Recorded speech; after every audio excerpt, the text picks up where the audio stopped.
నిత్య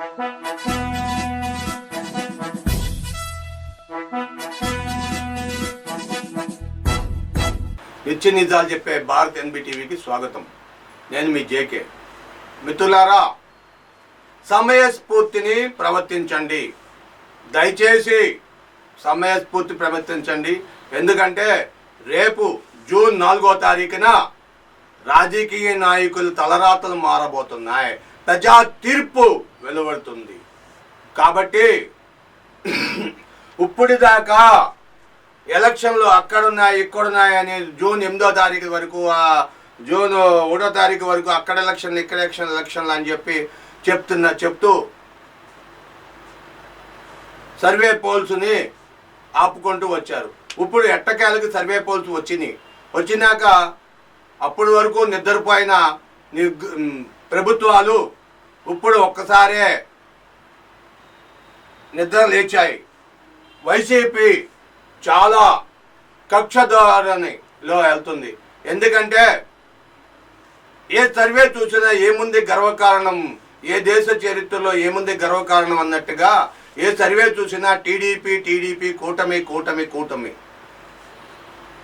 ఏ సర్వే చూసినా అదే ఉంది. ఏ సర్వే 1-2 సర్వేల్లో వైసీపీ గెలుస్తుంది అని చెప్తున్నారు. వైసీపీ గెలిచే ఛాన్సులు లేవని మళ్ళా వాళ్ళే సవరించుకొని భారత్ టుడే కూడా ఇవాళ వైసీపీ గెలవదు అని చెప్తున్నారు. ఎందుకు గెలవదు?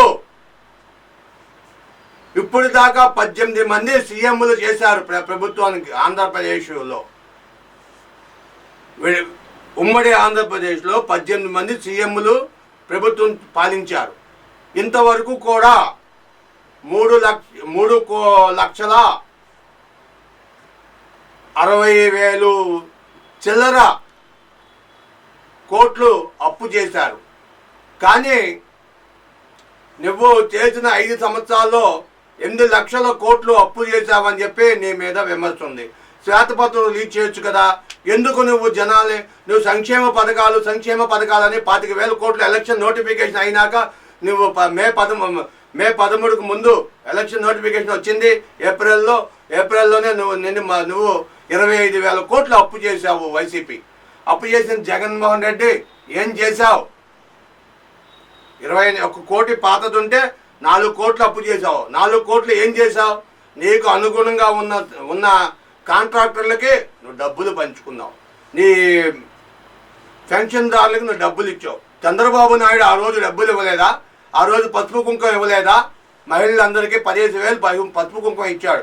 కానీ చంద్రబాబు నాయుడు 2014లో ఓడిపోయాడు. మరి నీ టైం బాగుండి నువ్వు గెలిచినావు. ఇప్పటికే సజ్జల రామకృష్ణ ఆల్రెడీ మూసేశారు, కేసు పెట్టారు పోలీసులు. ప్రజాస్వామ్యాన్ని కాపాడాలి, పరిరక్షించాలి రాజకీయ నాయకులు అనేవాళ్ళు. ఒక ఉన్నతమైన బాధ్యత ఉన్న వ్యక్తి కార్యకర్తల్ని, పోలింగ్ ఏజెంట్లని, వీళ్ళందరినీ పిలిచి, కౌంటింగ్ ఏజెంట్లని పిలిచి, మీరు ఇలా చేయండి, మనం గెలవాలంటే ప్రజల గుండెలు గెలవాలి, ప్రజల మనసులు గెలవండి, ప్రజల మైండ్ని గెలవండి. అంతేగాని ఇప్పుడు కావాలని అరాచకాలు గొడవలు చేసి ఎంతమందిని కడుపుని పెట్టుకుంటారో దీని పరిసనం మీరు అనుభవించ తప్పదు. టీడీపీ అయినా వైసీపీ అయినా ఎవరైనా సరే సమన్వయంతో ఉండాలి. పోలీసులు ఆల్రెడీ హెచ్చరిక ఇచ్చారు. 144 సెక్షన్ ఉంది, అమల్లో ఉంది. 6వ తారీఖు వరకు 144 సెక్షన్ అమల్లో ఉంది. ఒక పక్కన అమ్మ మనువు నిత్యం లేదు, ఏకులు రాట్నం అమ్మొద్దందంట. ఒక అమ్మాయి పెళ్లి చేసుకుందాం అనుకొని ఆ పెళ్లి నిత్యం అయ్యేటట్లేదమ్మా, ఏకులు రాట్నం అంటే మన దూది ఏకుతారు, అది రాట్నాన్ని అమ్మొద్దు అని చెప్పిందంట. అన్నట్టుగా ఉంది. అసలు నువ్వు ఇంతవరకు ఎలక్షన్ కౌంటింగ్ అవ్వలేదు, ఏమీ జరగలేదు. విశాఖపట్నంలో 9వ తారీఖున ప్రమాణ స్వీకారం అని చెప్పి బొత్స సత్యనారాయణ వీళ్ళందరూ కూడా చేసేసి అక్కడ రూములు బుక్ చేసేసి విశాఖపట్నం అంతా నానా హింస పెట్టేసి హోటల్స్ కానీ రైల్వే బస్సులు అన్నీ ఫుల్ అయిపోయినాయి 9వ తారీఖుకి. ఎందుకని? తప్పుడు ప్రచారాలు ఎందుకు పంపిస్తున్నారు ప్రజల్లోకి? అభిమానం, ఆప్యాయత మనం చేసే ప్రవర్తనలో, మనం నడిచే నడవడికలో ఉంటుంది.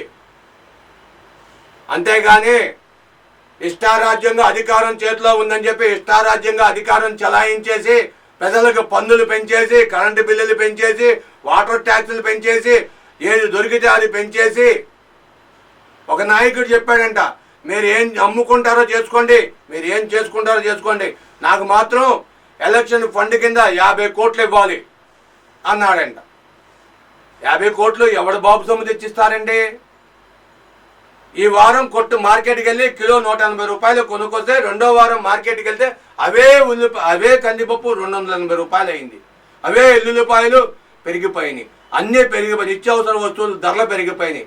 పనికిరాని రెగ్జోన్ క్లాత్ కూడా నిన్న కొన్ని రేటుకి ఈవేళ కొన్ని రేటుకి 50 రూపాయలు పెరిగింది. ఎందుకయ్యా అంటే, ఏమండి మీకు ఏంటండి, మీరు వచ్చి కొనుక్కొని వెళ్ళిపోతారు, మేము ఇక్కడ వ్యాపారం చేయాలంటే మీరు రాజకీయ నాయకులు మేము సలాం చేయాలి, ఆయనకి ఇవ్వాలని 50 కోట్ల ఫండ్ పంపించాలి, లేకపోతే మమ్మల్ని ఇక్కడ వ్యాపారాలు చేసుకునేవారు అని వ్యాపారస్తులు భయపడి వస్తున్నారు. ఎక్కడ చూసినా మోసం, దగా దగా దగా దోపిడి. ఇకనైనా కళ్ళు తెరిస్తే ప్రజలు వాళ్ళు వేసే పెన్షన్లు ఎక్కడి నుంచి తెచ్చేస్తాడు? 4 లక్షలు, 4,000 రూపాయలు, 3,000 రూపాయలు పెన్షన్ ఎక్కడి నుంచి తెచ్చిస్తాడు? ఎవరు బాబు జోబులో తెచ్చిస్తాడు? మీ జోబులవే ఎడం చేత్తో కుడి చేత్తో ఇచ్చి ఎడం చేత్తో లాక్కుంటున్నాడు. మీరు కుడి చేత్తో జోబులో పెట్టుకుంటారు డబ్బులు, ఎడం చేత్తో లీసులు లాక్కుంటారు. ఏదో నామకావాస్తిగా ఒక 1000, ఒక 500, ఒక 1500 అంటే బాగుంటుంది. ఏంటి, ఎంతమంది ఉంటే అంతమందికి విద్యాధారణ, అమ్మఒడి వేసేస్తాం, ఏంటి ఒంటరి మహిళకి వేస్తాం. అసలు ఏంటి పాలన, ఏంటి పరిస్థితి, ఏంటి ప్రజా సమస్యలు ప్రజలు ఎందుకు ఆలోచించట్లేదు? ఈ భారం ఎవరి మీద పడుతుంది? మీ మీద, నీ మీద, నీ మీద, నీ మీద క్షమించాలి, ప్రతి ఒక్కరి మీద పడుతుంది భారం. నా మీద, ప్రతి ఒక్కరి మీద, నా మీద, నీ మీద, అందరి మీద పడుతుంది. పుట్టిన ప్రతి పిల్లోడితో సహితం ఈవేళ 5,000 రూపాయలు ఒక్కొక్క వ్యక్తి మీద అప్పు, నెత్తి మీద అప్పు భారం ఉంది. తెలుసా మీకు? ఆ విషయాన్ని మీరు గమనిస్తున్నారా? గమనించట్లా.